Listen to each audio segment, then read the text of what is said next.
All right, we're back.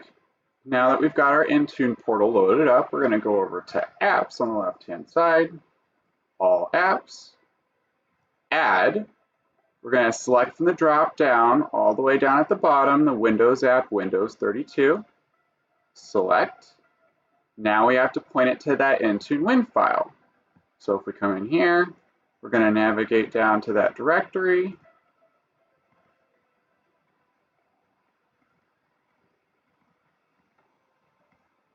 Awesome, now we've got it imported.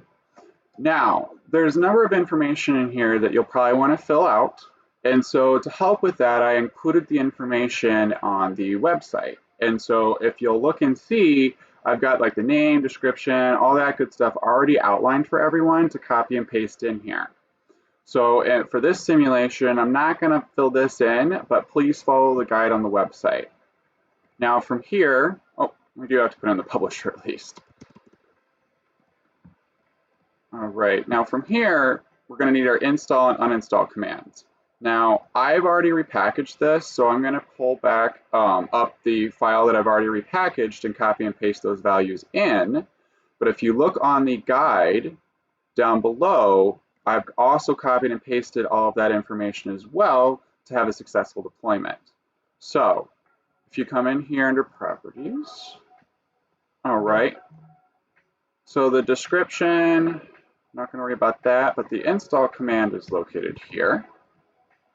So we're going to copy and paste that in. And then our uninstall command is a PowerShell command. Now the reason that I did this versus just telling it to uninstall with the normal parameter is because this installer does not have an easy uninstall method. When it installs itself, it's going to generate a new code each time, and so there's no easy way to tell it, oh, uninstall that. And so I created this PowerShell script that will actually go into the system, see if it's installed, and if so, it will go through and uninstall it using the new winget systems. So unfortunately, this is not available in the new store yet, but you can utilize this to uninstall it.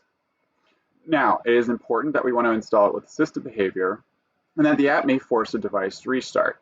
Now, this particular application in particular, it is best to have a restart performed after the application was installed. So in case you want to force that, you can click on the Intune will force a mandatory device restart once the install is successful. But I just wanted to bring that up really quick in case that was important. Now we're going to go to the operating system architecture, which is 64-bit. And I always say 2004 or newer because that's unfortunately the oldest that we can go back with winget support. And then I know that this application is roughly only 5 megabytes. It's really not large. Now we need to specify our rules. Now with an executable, it's really important to understand that this rule type, like we're going to have to do file because MSI will import those MSI install commands for us automatically. Executables does not. So we're going to go to File, and then we're going to specify the path.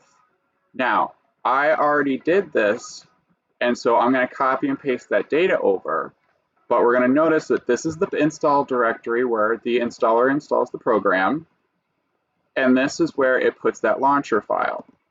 Now, we want to detect that this file or folder exists. Now, I know some of these do install to app data, but as long as you can detect the installer here under program data, you'll be able to detect it successfully. Now, if you do run into one that requires it to be installed in app data, we'll have to talk in the future about how to detect that because you cannot detect things in the app data location when you're deploying things at a device level because app data is usually a user node. All right, there's no dependencies for this, there's no supersedence. And then now we'll come in here and we'll make our device assignments. And in this case, I'm just going to set the simulation to deploy it to Pineview Public Schools hardware, which is everything in my environment. But I want to show and specify that since this is a testing application, we're probably not going to want to show the notification that it's been installed. And so we're going to hide that and set it to device time zone. Now, when we go and deploy this, this will install silently on the target devices, and no one will know that it was installed silently in the background, unless obviously the restart forces them to. And then uninstall, say for example, you need to uninstall this with the new version, this is how you'll come in here and uninstall it and assign it to a set of groups. And what's nice about this is with the way that I've created this, when a new version comes out, you can just use supersedents to install the newer version on top of that one. And so it'll make it nice for the transition later on. And since that uninstall command will work regardless of the version, it should make it a little bit easier to maintain. So that was just our Intune deployment guide for ETS Workstation. And I hope everybody has a great day, and I hope this was helpful.